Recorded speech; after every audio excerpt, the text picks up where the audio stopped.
Olá a todos, meu nome é Cláudio, eu sou coordenador de astronomia do Centro de Ciências da Universidade Federal de Juiz de Fora e eu vou apresentar para vocês o nosso terraço astronômico, que é esse nosso espaço no terraço do Centro de Ciências, onde a gente recebe, portanto, os visitantes das escolas, público em geral, para observação do céu logo depois das sessões de planetário que a gente executa aqui no centro.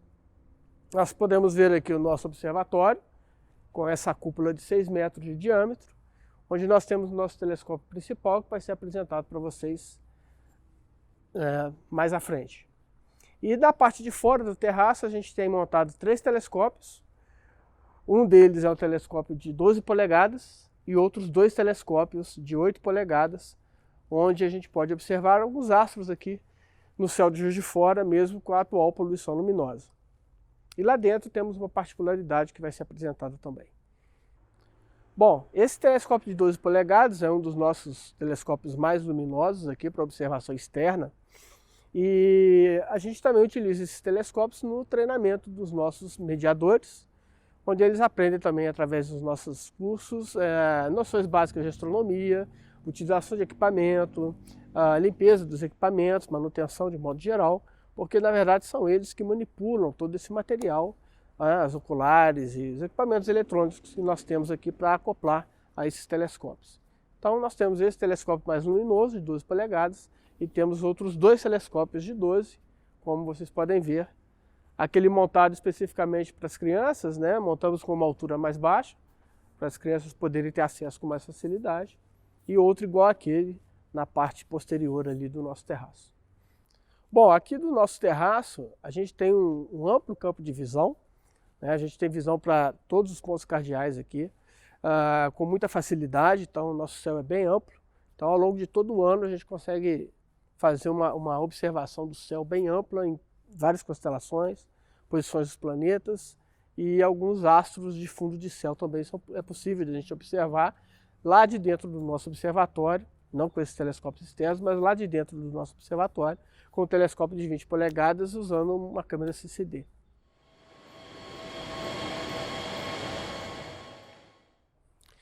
Bom, um dos atrativos do nosso observatório, quando das visitações públicas, é a observação da Lua.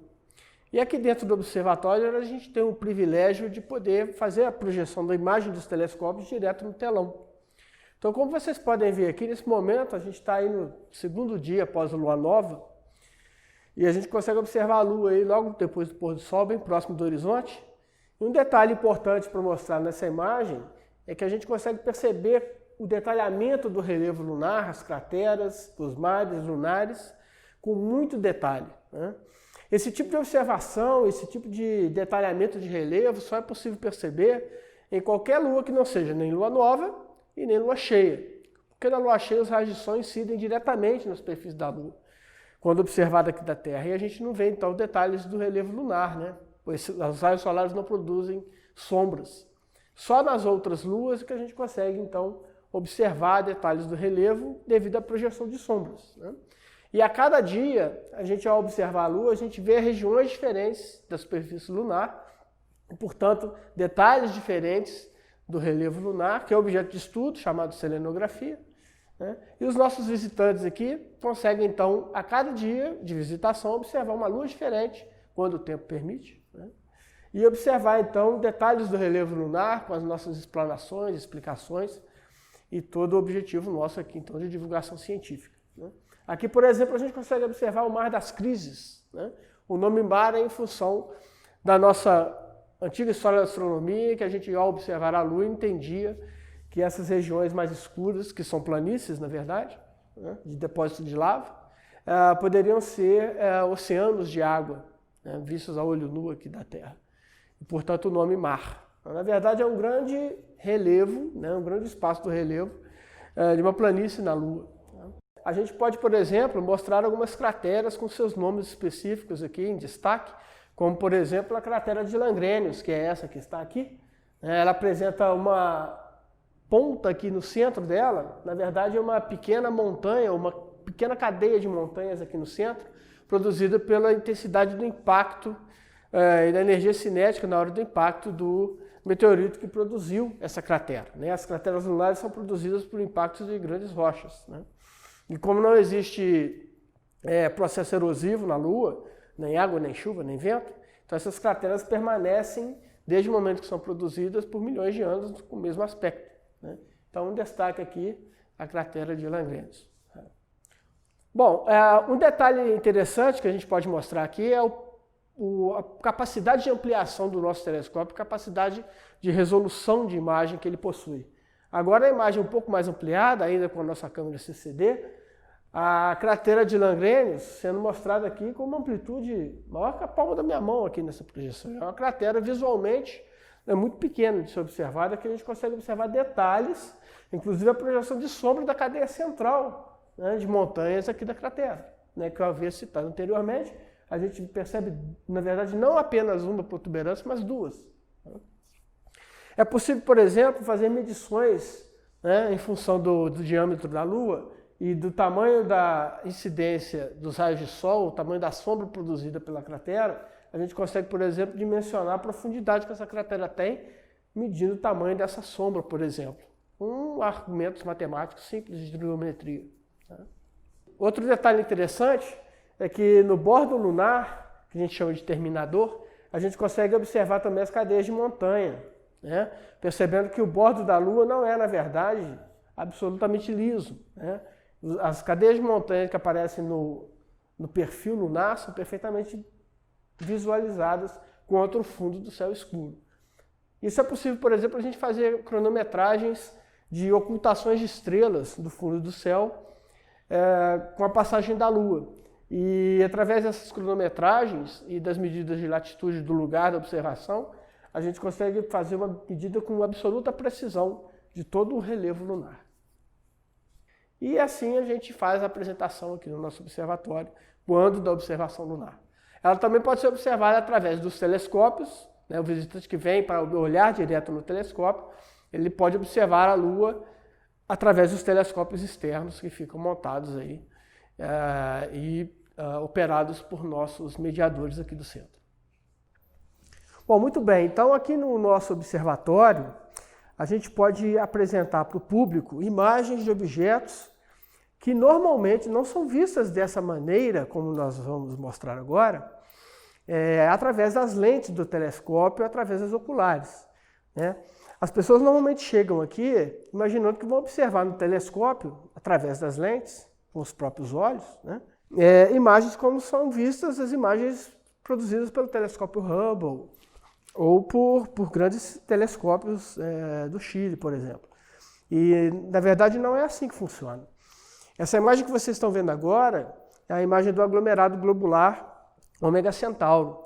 Está sendo obtida por uma câmera de CCD extremamente sensível, com imagens integradas, né, a cada 7 segundos, e permite, então, mesmo com o céu de Juiz de Fora, que ainda já é um céu poluído, luminosamente falando, né, a poluição luminosa aqui é bem acentuada, com o nosso telescópio de 20 polegadas e com uma câmera CCD adequada, a gente consegue, então, mostrar o aglomerado globular como está sendo feito agora.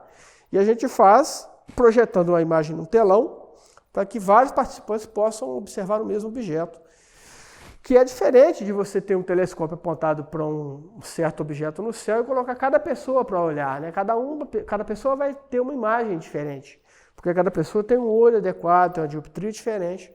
Aqui não, aqui todos veem a mesma imagem, mas a gente sempre frisa que o importante aqui, né, na nossa visita pública, é o fato de eles estarem vendo o objeto exatamente da forma como ele está agora no céu. Quer dizer, eles estão vendo uma imagem ao vivo e, no caso aqui, uma imagem a cores também, né? São milhões de estrelas aglomeradas numa região do céu relativamente próxima, né? E formando uma espécie de enxame, como um enxame de abelhas. E esse objeto, por exemplo, está a 25 mil anos-luz de distância de nós. Então a gente está vendo esse objeto como era há 25 mil anos atrás, né? Que é o tempo que levou para essa luz sair do local onde esse objeto está e chegar aqui no observatório nesse momento. E o importante sempre para a gente aqui é não só as características físicas, a gente também não fica descrevendo muito essas características físicas desses objetos, porque muitas vezes essas características não fazem muito sentido para as pessoas, mas O que eles entendem quando observam uma imagem dessa? Né? Uma imagem de um objeto que a olho nu elas não conseguem ver, muito menos através de um telescópio, com tanta beleza assim. Embora no telescópio elas vejam um pequeno enxame monocromático, e aqui elas veem o objeto colorido. Né? Que significado isso tem para elas? E a gente sempre pergunta isso para as pessoas e coleta isso como dado de pesquisa nossa aqui no Centro de Ciências, que é a visão que a pessoa tem do universo que ela vive. Né? O que ela entende do céu estrelado. Né? É curioso a gente ver que muitas vezes a pessoa vê essa imagem aqui e não entende absolutamente nada, muitas vezes nem acredita naquilo que está vendo. Né? Porque isso, na verdade, não faz parte do cotidiano delas. Bom, então nós temos aqui mais uma amostra do que nós podemos apresentar, e a gente vem apresentando aí com o passar do tempo para os visitantes aqui do centro, o público escolar e o público da comunidade, né, de modo geral. Planeta Júpiter, visto através da nossa câmera CCD. E nesse momento nós temos aqui o satélite Júpiter Ganymede, bem no limbo do planeta aqui, na borda, ele está à frente do planeta, na verdade, começando a surgir aqui, se destacar do disco do planeta Júpiter. Temos Europa e temos Io também, são satélites de Júpiter, né? Então nós conseguimos ver nessa imagem aqui 3 dos 4 maiores satélites de Júpiter. Além de poder ver nuances aqui da atmosfera do planeta. Né? E a gente normalmente destaca que o disco planetário não é totalmente circular, ele é um pouco achatado nos polos, em função da ação da gravidade do planeta. E a mancha vermelha, a grande mancha vermelha, não aparece nessa imagem, está na parte de trás do disco. E através dela a gente consegue mostrar para os visitantes que com o passar das horas ela vai mudando de posição, sendo isso um grande indício de que o planeta gira em torno do próprio eixo. Né? O planeta Saturno também é visível essa noite. Né? Mais tarde a gente consegue apresentar o planeta através das câmeras, mostrando os anéis de Saturno, né? E nuances também da atmosfera do planeta. Né? Essa imagem aqui é a imagem de um objeto que está a meia hora-luz de distância de nós. O que é isso? A gente está vendo Júpiter na sua imagem aqui, com a luz que chegou até nós levou meia hora, desde a posição que o planeta está agora, até o momento presente. Isso significa 630 milhões de quilômetros daqui. Né? Bem mais próximo que a imagem anterior que a gente mostrou do aglomerado globular de Ômega Centauri. Bem, mais um objeto essa noite possível de ver com o nosso telescópio, em nossa câmera CCD, é o planeta Saturno com seus anéis. Normalmente, os visitantes imaginam ver imagens belíssimas no telescópio, embora a gente consiga ver com melhor resolução no telescópio de 20 polegadas, ele aparece com um tamanho bem menor.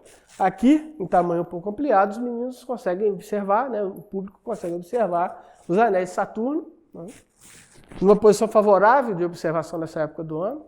Né. Voltado para a Terra, a gente consegue ver o disco com muita nitidez. E embora o planeta Saturno esteja bem mais distante da Terra no momento presente em relação ao planeta Júpiter. Por isso Júpiter aparece com destaque mais acentuado na imagem com relação ao planeta Saturno, com um brilho mais fraco, né, devido à sua distância maior.